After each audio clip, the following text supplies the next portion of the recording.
Nobody in this world happens 100% the way you want them. Did your parents happen 100% the way you want them?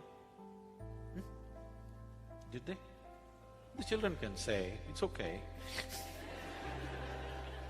Did your friends happen 100% the way you want them? Did your spouse or partners happen 100% the way you want them?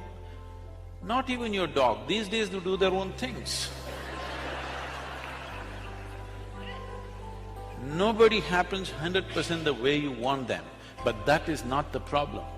The problem is this one. This one is not happening the way you want him to be. That is the problem, isn't it? If this one happened 100% the way you want him, life around you, whichever way it happens, it's either a breeze or an adventure. Yes?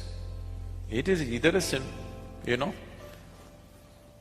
gentle, the fragrance of the jasmine on a gentle breeze, or it's an adventure.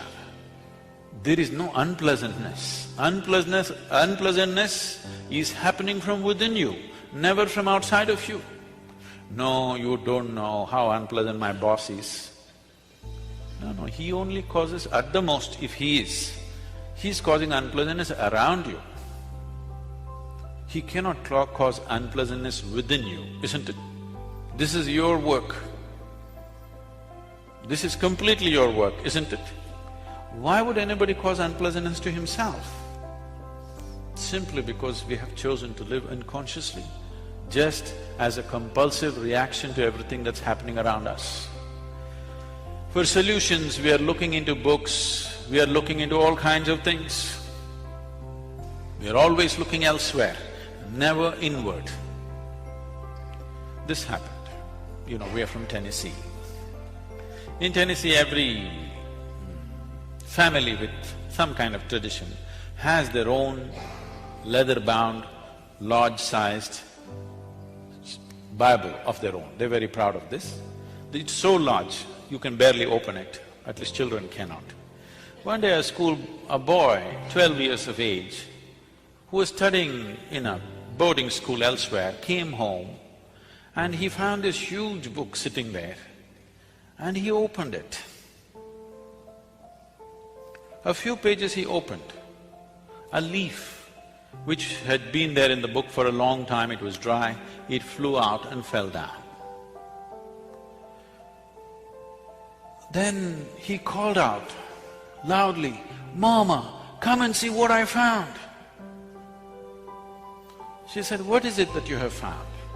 "Mama, come and see, please come and see what I have found." She said, "Come, tell me, what have you found?" He said, "I think I found Adam's underwear."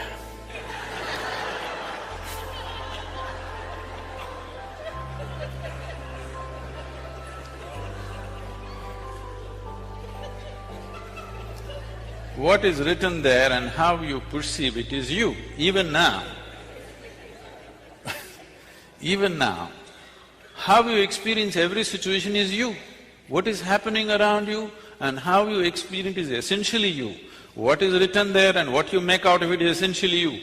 Just see, in the name of caste, creed, religion, race, nationalities, how much of a mess we have created on the planet.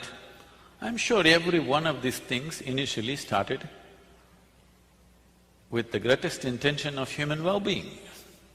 Definitely. But just see what a mess we are. Simply because you can find an Adam's underwear in a book, you don't know what you will pick up.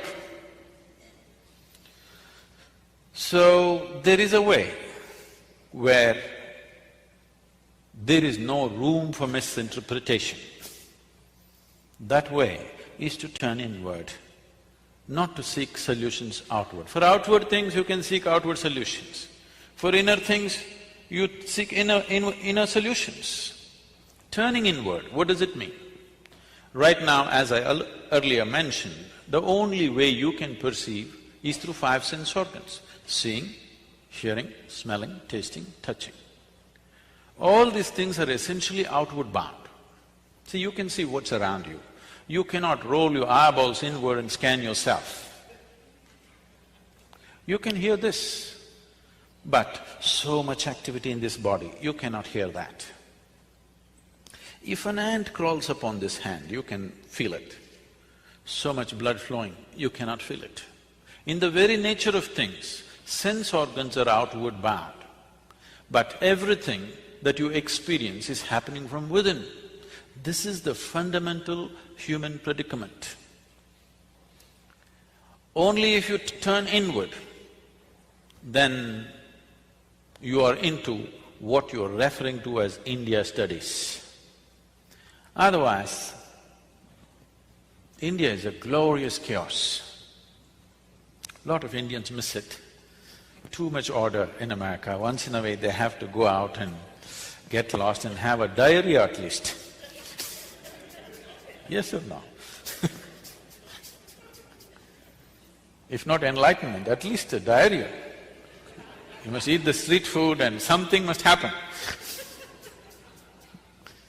No, it need not be like that. It is just that it's very organic. It is always depending upon touching the inner genius within every human being.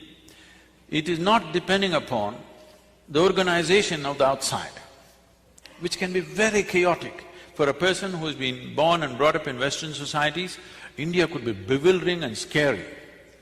But you will see, Indian people are so much at home with the chaos because it's so organic. Everything is happening because of the human being. If one human being stops being human for a moment, everything collapses. So you can't afford to be mechanical about your life. You have to be conscious, otherwise you cannot manage even simple things in home. Initially this was created consciously. Over a period of time, other things have happened, unfortunately. Now, this whole process of looking inward, what does it mean? Can I tell you my own story? It's okay with you? You're becoming very serious, it scares me. Shankaran Pillai came to United States. He had an international driving license. So he decided to take his car, his son-in-law's car, out for a spin. He's a good driver. If you have driven in India, you better be a good driver. Otherwise you're a dead driver. So, very confidently he was driving. Then his wife called up on the phone and said, "Are you on I-75?" He said, "Yeah." "Just watch out, the traffic news is saying there is a man driving at full speed in the opposite direction." He said, "What the hell, one man, hundreds of people are driving in the opposite direction."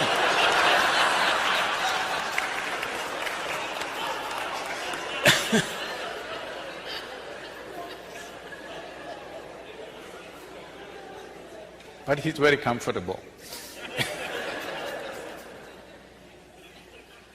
So what does turning inward mean? This happened to me when I was just 3-4 years of age. Suddenly one day I realized, I don't know anything. I don't know anything means I don't know anything at all. If they give me a glass of water, I do not know what is water. When I say I do not know what is water, I know how to use it. I know if I drink it, it'll quench my thirst and so many other ways of using it. But I do not know what is water. Do you know what is water even today? With all this scientific exploration, you must understand, we have not understood a single atom in its entirety. We know how to use them, but we do not know what it is, even today. It is the only thing available in all the 3 states on the planet. 2/3 of the world, the planet itself is water, 2/3 of your body is water. If you want to look for life, you look for water. A drop of water means you think life is possible. It's the very basis of your existence on this planet. But you do not know what it is. So they give me a glass of water, I keep staring at this for 3-4 hours at a stretch. If I find a leaf, I will stare at it 5-6 hours. I sit up in my bed, staring at the darkness for the whole night. My dear father, being a physician, started thinking I need psychiatric evaluation. This boy is just staring at something or the other, unblinking for hours on end, he's lost it. My problem is, I look at this, I do not know what is this, how to shift my attention to something else, I'm just stuck to it, paying attention to it. In this condition, they sent me to school. I went to school and my mother told me, you must pay attention to the teacher. I went and paid attention. The kind of attention they would have never received in their life. Initially, I understood the words that they were speaking. After some time, I realized they're only making sounds. I am the one who's making up the meanings in my head. Even now, see, I'm only making sounds. Because you presume you know English language, you're making up the meanings. A language is a conspiracy between two people. Yes? Suppose I start talking in a language that you do not understand, it will be just sounds. Even now I'm only making sounds, you're making up the meanings. And there is a code book for this conspiracy called a dictionary. So I realized I'm making up all the meanings in my head, and I stopped making up the meanings. Just the sounds. These teachers come and keep on making sounds. The problem with most people is, the moment they cannot understand, they will not pay any attention. Please especially things that you do not understand, you must pay attention, isn't it? Yes or no? What you do not understand definitely needs your attention. But generally the thing is, the moment you cannot understand, you don't pay attention. Turn on the Chinese channel, just listen carefully, with full attention. You will see things will happen to you. So I just paid attention, not attaching any meanings to the sounds they were making. After some time, it became so amusing, these people going on making noises. A big smile spread on my face. They were not amused at all. I was very consistent with my education. Every monthly test, consistently I got 6 zeros. Because I gave it empty. Because I was made like this, I come home in the evening study hours, or 2 hours in the evening, you must study in the house. If I open the book, I stay like this, without reading a single word for the next 2 hours, I will be just like this. All I need is just a dot on the paper, just a tiny speck on the paper. If I put my attention to it, the damn speck will take me somewhere. I won't read a single word, nor will I look around, nor will I do anything, simply. After 2 hours, I'll be in the same speck, unmoving from that. So my attention is like this, I'm paying attention to the teachers. So, I clearly remember this. When every month they give this report card, I don't know if you still have it. You still have that method of report cards? When the report card comes, some children will be strutting around, they are first, second, whatever. Some will be crying, they're terrified to go home because they got something. In my whole school days, all those 12 years, I never opened my report card. The teachers gave it to me, I took it and gave it to my dad. I thought this is a transaction between the two of them. I never wanted to, peep into that.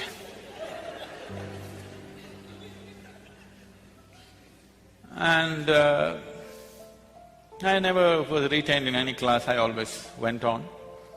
About 4 years ago, this school where I studied over 4 decades ago, they came to invite me for their 125th anniversary of the school.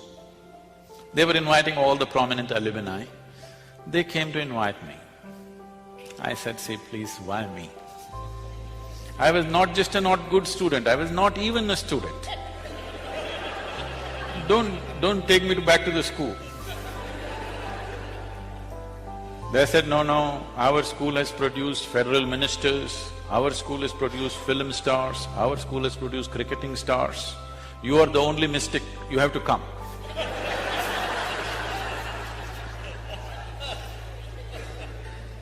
I said, okay. And I stood up to speak in this quadrangle, the same oppressive buildings. I just looked like this, I suddenly saw this classroom and this whole situation came back to me. I was about 12 years of age. As usual, I am paying absolute attention to the teachers. I know the teachers past, present and future, but I don't hear a word of what they're talking.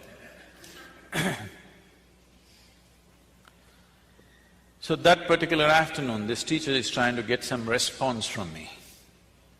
But these are times when for 3, 4, 5 days, I wouldn't utter a single word.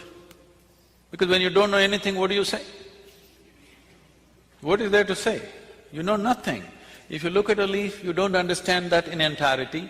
If you look at anything, you don't understand in its fullness. So, there's nothing to say. He tried 35, 40 minutes trying to get some response. Nothing came out of me, I was paying full attention to him. He came, held me by the shoulder, shook me violently and said, you must either be the divine or the devil. I think you are the later. Till now, till that moment, my problem was, what is this, what is that, what is that, what is that? But there was one clarity that this is me. Suddenly this man confused me about this also. I looked, well, am I devil, am I divine, what the hell am I? This was very clear that this was me, but this man brought this confusion about this also. I tried to stare at myself, it didn't work, so I closed my eyes and sat. Initially hours, then it went into days.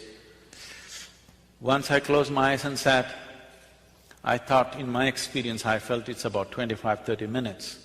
When I opened my eyes, a whole crowd of people around me, garlands around my neck, people are trying to pull my feet, pulling legs is a part of Indian tradition. And somebody wants to know about his business, somebody wants to know when his daughters will get married. I said, how the hell did these people manifest here? Where did they come from? Big crowd.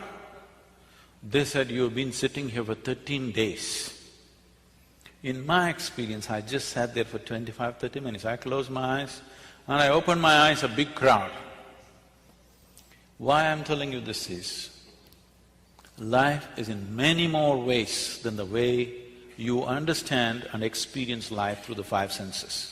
The five sense organs are enough for your survival. If you want to just survive, these five things are fine.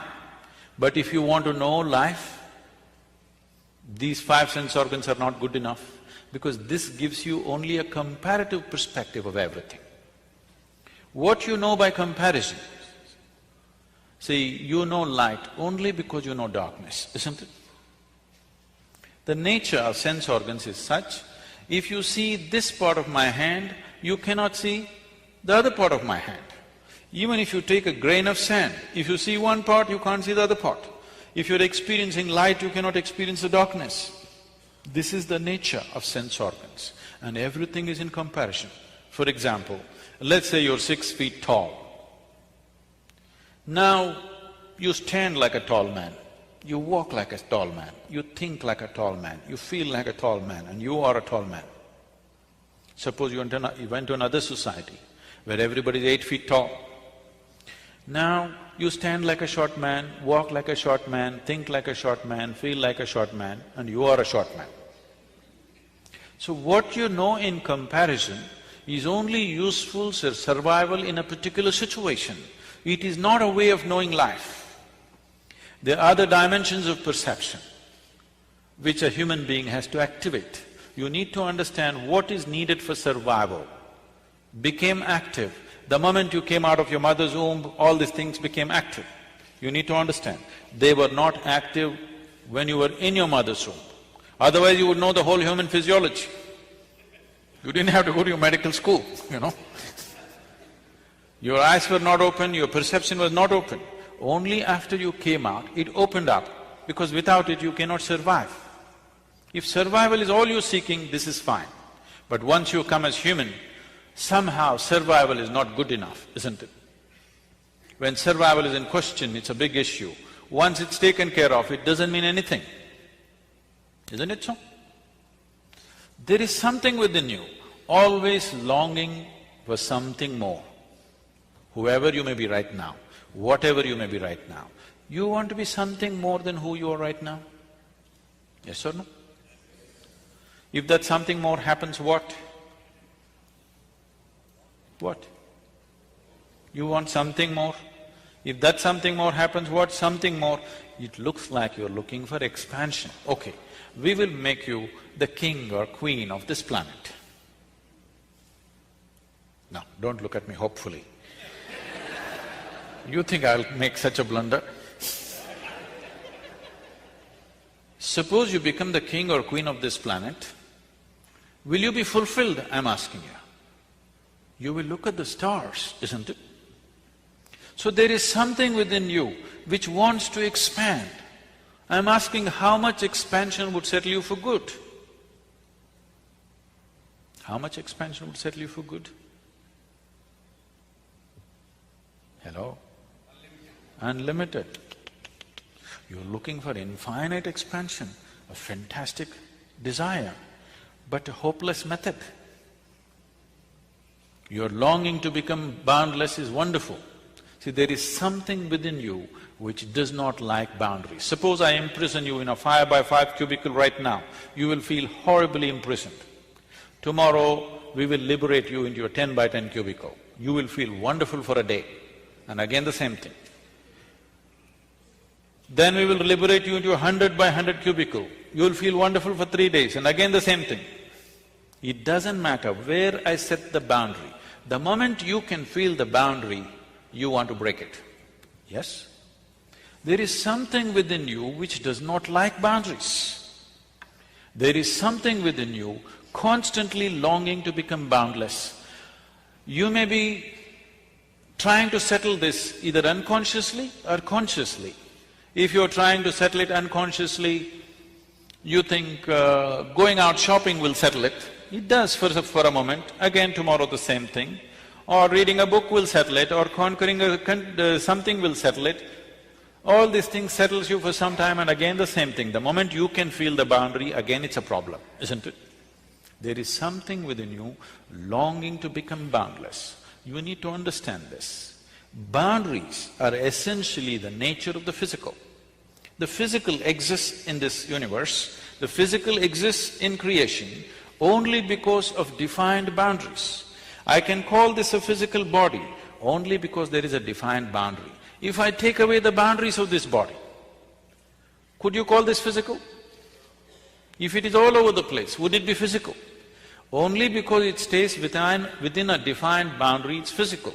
So boundary is the nature of physical existence.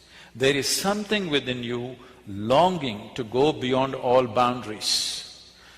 So if you touch a dimension within you, which is not physical in nature, only then this will settle.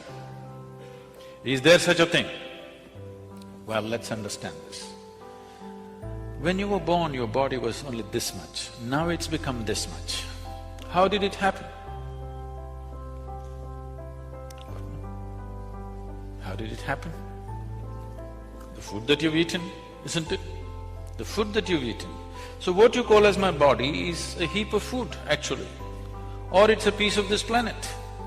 Physical is something that you gathered over a period of time, yes? Physical is an accumulation. What you accumulate, at the most you can claim it is mine. It cannot be you, isn't it? It can be yours, it can never ever be you. It can be mine, it can never ever be me, isn't it? What you gather can belong to you, cannot become you. But right now, you are so identified with things that you have gathered. Not only in the body, in the mind, your mind is a heap of impressions that you've gathered. Your mind is a gathering, your body is a gathering. Both are accumulations. Between these two things, where are you?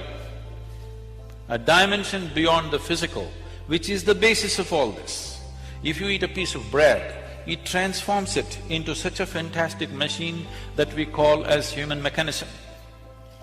This human body is the most sophisticated technology on the planet. Do you agree with me? The iPhone users, I'm asking you. Because I see you so deeply engrossed in it, you seem to think it's more than the eye. Now, this is the highest level of technology found on the planet. Everything else is a small imitation of this, isn't it? And with what are you manufacturing this? With a piece of bread, with a carrot, with an apple, with whatever you eat. Just about anything that you eat, even if you eat the so-called junk food, even that is becoming wonderful technology. So there is an intelligence here, there is a competence here, which is capable of transforming a piece of bread into such a highly sophisticated machine.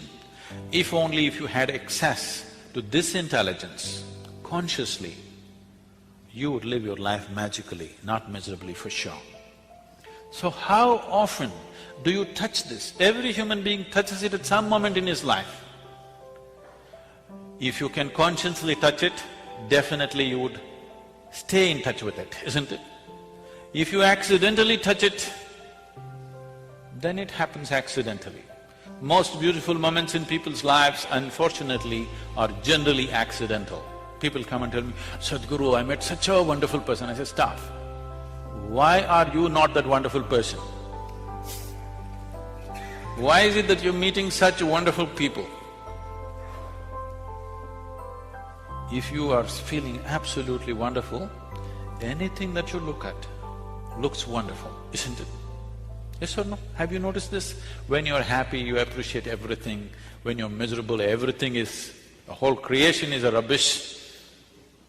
Yes or no? So this possibility is not in the Himalayan cave. This possibility is not geographically located in India. This possibility is here with every one of us. Whether we turn inward or we squander our life outward, that's all the choice you have. Because the experience of life, the quality of your life is right now determined not by what kind of clothes you wear, what kind of car you parked outside, what kind of home you live in. This moment, what is the nature of your experience? Is it immensely pleasant or unpleasant or seesawing between the two? That determines the quality of your life.